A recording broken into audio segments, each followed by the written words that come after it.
Lu pernah dengar cerita serem ini nggak? Jadi gue baca kisah horor dan menurut gue ini creepy banget. Nah, ceritanya begini. Jadi ada satu cewek namanya Indah. Dia itu baru banget keterima kerja di salah satu restoran premium di Jakarta. Menurut si Indah ini, restoran tempat dia kerja itu mewah banget. Mulai dari interior dalam sampai bagian luarnya, semua menggunakan barang-barang mewah. Dan daging yang mereka jual itu khusus didatangkan langsung dari luar negeri. Tapi yang aneh, menurut si Indah ini, restoran tempat dia kerja itu jarang banget pengunjungnya. Padahal lokasinya ada di jantung kota Jakarta dan diapit gedung-gedung perkantoran. Seharusnya kan ramai pengunjung yang sekedar buat makan atau bertemu rekan kerjanya. Tapi kenyataannya tamu yang datang itu sedikit dan bisa dibilang hanya orang-orang tertentu aja yang suka makan di sana. Sampai Indah sendiri hafal dengan nama mereka karena cuma mereka aja yang datang. Meski awalnya Indah bingung kenapa restoran ini sepi, manajernya ngejelasin karena semua harga makanan di sini mahal, jadi wajar kalau pengunjungnya sedikit. Indah ngerasa itu semua masuk akal. Dia juga ngeliat kalau tamu yang datang itu rata-rata emang orang kaya. Bahkan kata si Indah, mereka itu royal banget dan gak pelit kalau ngasih tip. Sampai akhirnya si Indah ini kerja udah mau 1 bulan di restoran itu. Nah, selama sebulan itu, Indah ngeliat kalau hampir setiap minggu pasti ada karyawan yang keluar secara tiba-tiba. Awalnya Indah mikir mereka itu udah dapat kerja baru yang mungkin lebih baik dari tempat ini, makanya langsung keluar.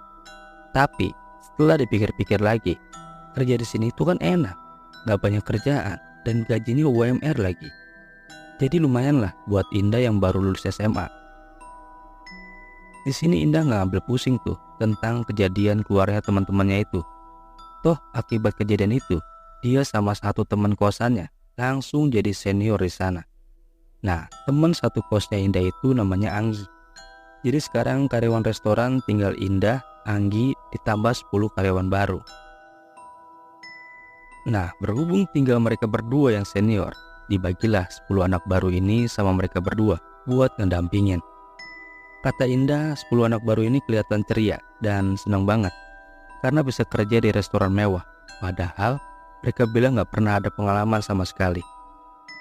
Lihat mereka kayak gitu, Indah sih berharap banget kalau 10 anak baru ini bisa betah kerja di sini. Sampai akhirnya Anggi yang masuk shift sore dikabarkan tiba-tiba aja ngundurin diri. Si Indah yang dengar kabar itu kaget lah, karena Anggi sendiri gak pernah cerita kalau lagi ada masalah di tempat kerja, apalagi masalah pengunduran diri sama Indah. Di sini Indah mulai ngerasa ada yang aneh nih sama pengunduran diri teman-temannya. Apalagi setelah kabar Anggi keluar, si Anggi itu nggak bisa dihubungin dan barang-barang yang di kamar kosannya juga nggak dibawa sama dia. Indah coba tanya anak baru yang malamnya kerja bareng sama si Anggi. Menurut mereka malam itu semuanya normal dan Anggi kelihatan ceria. Tamu yang datang juga lumayan banyak, jadi mereka sibuk tuh sama kerjaan masing-masing. Dan pas mau pulang, mereka bilang udah gak lihat Anggi lagi. Menurut Pak Manajer, Anggi itu izin untuk pulang lebih awal karena dapat telepon dari saudaranya yang ada di kampung. Terang anak baru yang coba menjelaskan. Di sini Indah cuma bisa diem dengar informasi dari anak baru itu. Setahu Indah, Anggi itu udah gak punya keluarga sama sekali. Jadi Indah sama Anggi memang anak yatim piatu dan mereka sama-sama gak punya keluarga atau kerabat.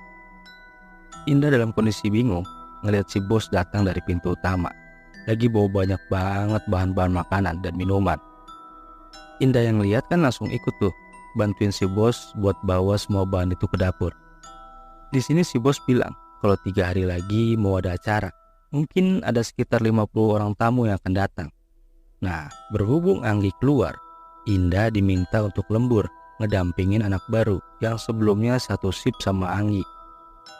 Nah, akhirnya hari itu tiba. Indah bersama dengan 5 anak baru mulai bersiap nih. Mereka mulai ngerapin meja dan semua hal yang diperlukan.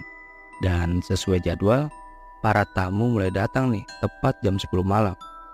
Rata-rata tamu yang datang memang tamu yang biasa makan di restoran ini. Cuma ada 1 atau 2 orang tamu baru, itu pun gak terlalu banyak.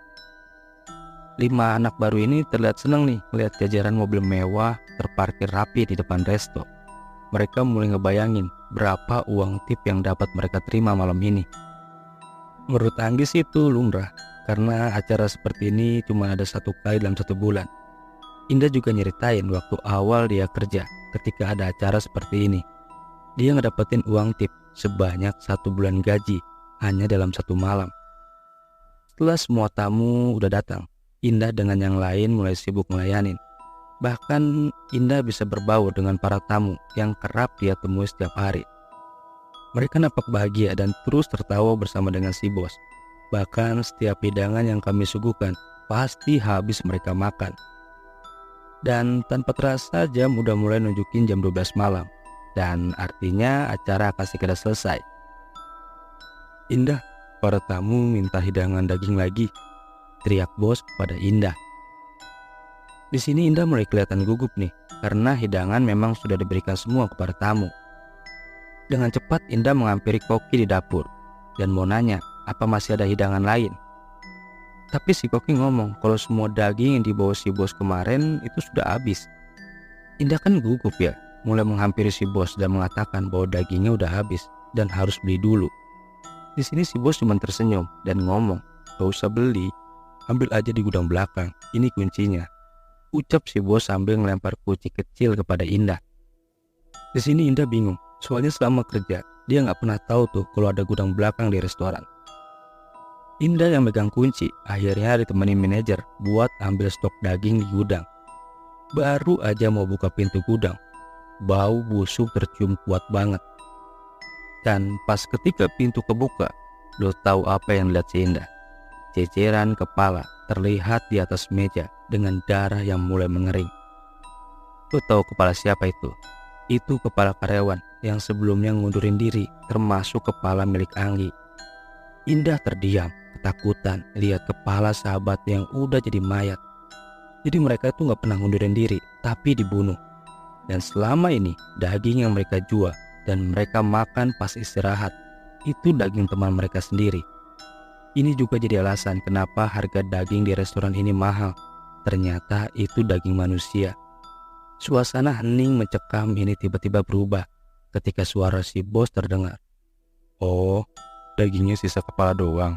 Gak enak dong kalau dibuat daging panggang," suara si bos di belakang kami berdua. Ketika Indah menoleh ke belakang, bos sudah menyerahkan parang tajam dan diberikan kepada Pak Manajer yang terus menatap Indah. "Sekarang giliran kamu yang ngundurin diri kan dah," ucap Pak Manajer. "Dan lu tahu siapa yang nulis kisah ini?" Ya, itu Pak Manajer yang kemungkinan dapat giliran resign dari si bos.